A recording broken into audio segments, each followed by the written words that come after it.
Passons à la question suivante. Allez-y. Bonjour, je m'appelle Jenny. Je suis en 2e année et j'ai une question à vous poser à tous les trois. Pouvez-vous nous dire en une phrase ou moins pourquoi... Vous comprenez ce que je veux dire. Vous pouvez nous dire pourquoi les États-Unis sont le plus grand pays du monde? L'égalité des chances et la diversité. Lewis? La liberté et la liberté. Alors faisons en sorte que ça dure. Will? Les New York Jets. Non. Je veux une réponse sérieuse cette fois. Qu'est-ce qui fait des États-Unis le plus grand pays du monde? Eh bien, ils viennent de le dire, l'égalité des chances, la diversité, la liberté et la liberté.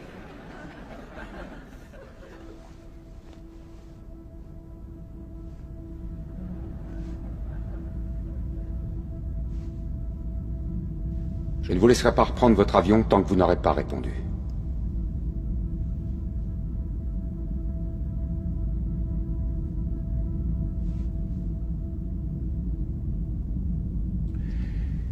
Bien, notre Constitution est un vrai chef-d'œuvre. James Madison était un génie. La Déclaration d'indépendance est selon moi l'œuvre la plus importante de notre histoire. Vous n'avez pas l'air satisfait. La première est une liste de lois et la deuxième une déclaration de guerre. Je veux entendre une réponse plus personnelle.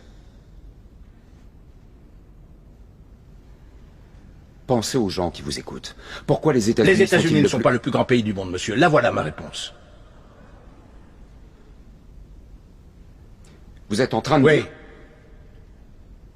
Parlons de vos Bon, différentes... d'accord. Sharon, l'aide à la culture est une cause perdue. C'est qu'1 centime en moins sur notre fiche de paye. Il peut attaquer là-dessus dès qu'il en a envie. Ça coûte pas de l'argent, ça coûte des voix. Ça coûte du temps d'antenne et des paragraphes en une. Tu sais pourquoi les gens n'aiment pas la gauche? Vous êtes des perdants.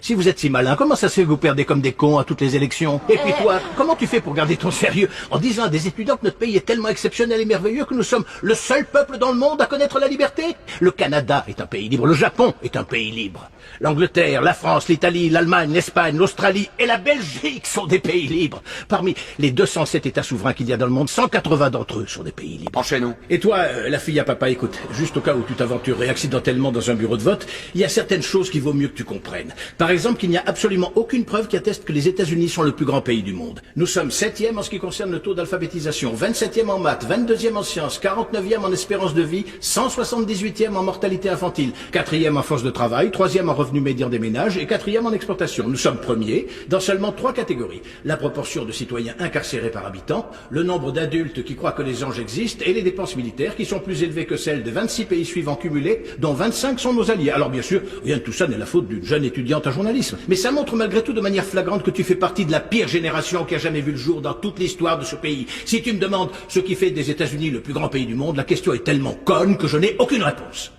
Yosemite.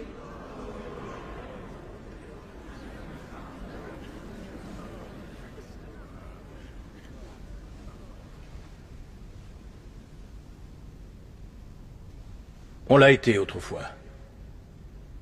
On luttait pour des causes justes. On a voté des lois pour défendre nos valeurs. On en a abrogé d'autres contraires à ces mêmes valeurs. On menait des guerres contre la pauvreté, pas contre les pauvres. On n'hésitait pas à se sacrifier et à épauler nos voisins. On joignait le geste à la parole et on ne se montrait jamais orgueilleux. On a bâti de grandes et belles choses, inventé des technologies que personne n'aurait cru concevables. On a exploré l'univers, guéri des maladies incurables, donné naissance aux plus grands artistes et à la plus grande puissance économique du monde. Notre ambition nous donnait des ailes. On agissait en homme et on cultivait notre intelligence. On ne rabaissait pas celle des autres de peur de nous sentir inférieurs. On n'était pas défini par la personne pour qui on avait voté aux élections précédentes, et on n'avait pas aussi peur.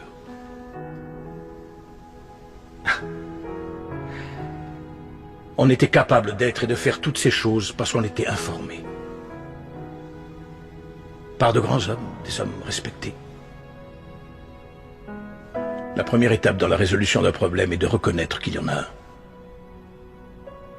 Qu'on le veuille ou non, les États-Unis ne sont plus le plus grand pays du monde.